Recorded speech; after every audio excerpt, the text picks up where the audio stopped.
Okay, quick review on Hal Elrod's Miracle Equation. So I just finished listening to this on Audible. I'm just going to tell you quickly about why you do not want to bother reading this book. So basically, this is another personal development book. I read lots of personal development books. I read probably a couple of books a week. I'm very, very keen on personal development. It's something that I'm really passionate about. I'm passionate about getting it across to young people, particularly to sort of help with mental health problems.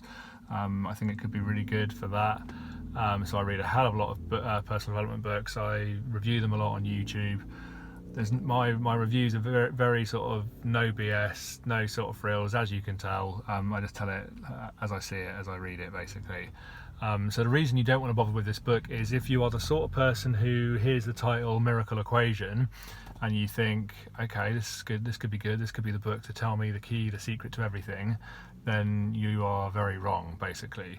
If you are the sort of person who thinks that success can come by some kind of magic trick or some miracle, then you've got quite a bit of work to do on your personal development. Sorry to say that, but one of the first things you'll learn when you start doing personal development and start reading personal development books and self-help books and things like that and start studying it is you'll realize that in order to become successful, the first thing you've got to do is to become the sort of person that can cope with success. So there's no kind of trick out there to suddenly turn you overnight from, zero to hero or whatever it is.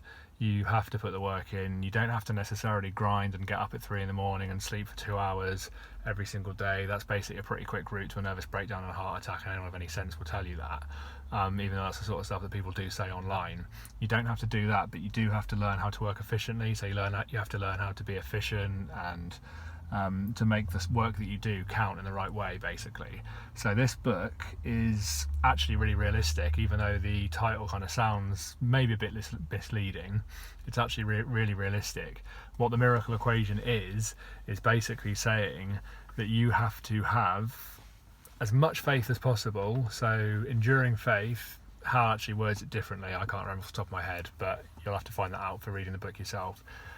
Or look it up online. But basically you need to have huge amounts of faith and you need to put huge amounts of effort and work into whatever your goal is until you've achieved it, and that is kind of the end of it, and you just don't put up with anything else. You are literally, your mindset has to be, I'm going to achieve this goal, I've got full faith in it, and I'm going to do everything I possibly can. I'm going to work as hard as I can until I achieve it. I won't stop until I've achieved it.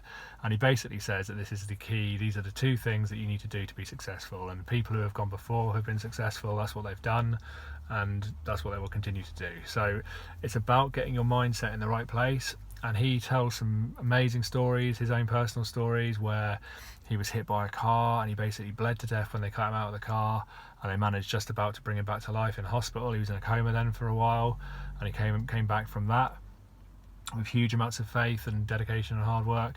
He then got diagnosed with cancer, which absolute, unbelievable, and he managed to come back from that as well.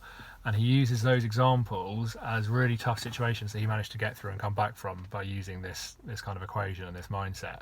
So basically, if nothing else, it really does give you a sense of perspective in terms of, wow, if that guy can do that, then I can certainly do whatever it is I'm trying to achieve. Not that your goals are necessarily going to be any smaller necessarily, but my goals, for example, are to grow my business to a level that I can reach financial freedom and to make a certain amount of money by a certain age and things like that, but also lots of other goals in terms of family and friendships and health and things like that. So I've got my own really high goals, but I do personally think that this book is going to really help with that. The message isn't anything particularly brand new. It's not a particularly sort of it's not a personal development book that's going to break the mold or anything like that. He uses examples from Jim Rohn. So Jim Rohn is known for saying, talking about the importance of goals, and he's done a lot of stuff on goal setting and goal achieving, and he always said that it's not so much achieving the goal that's important as the sort of person that you become along the way in trying to achieve it. And I think that's a really, really important thing, actually, a really important quote, a really important sort of thing to live by. And Hal kind of talks about that as well. And it says we have to accept that our goals are going to change in time, so you have to be quite flexible in your thought as well.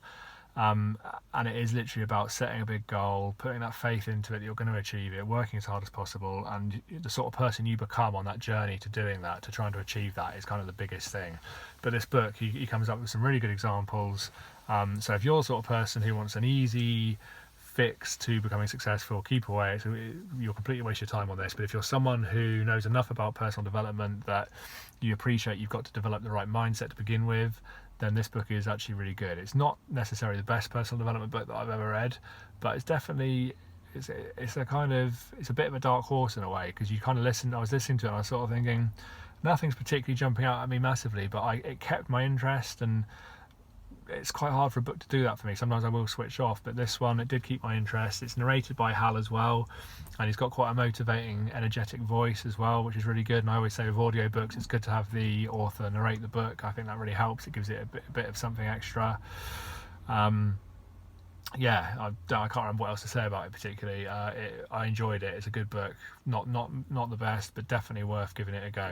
And Hal Elrod is really, really inspiring. And there's loads of stuff from him online on YouTube.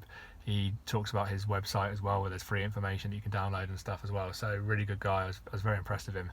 He when I first heard about him and seen how many books he'd done, I kind of had this image in my head of some, I don't know, middle-aged, slightly sleazy kind of motivational sort of speaker. Not that I've ever actually met a motivational speaker like that particularly, but that was just the image I had. So I think that probably says more about me than it does about motivational speakers. But once I listened to him and I've done a bit of research on it, I realised actually he seems like a really humble guy. He seems like the sort of person you need to be if you want to be successful in all areas of your life. If you just want to make loads of money, then maybe you can get away with being a bit of an arrogant sod and treat people not particularly well, possibly.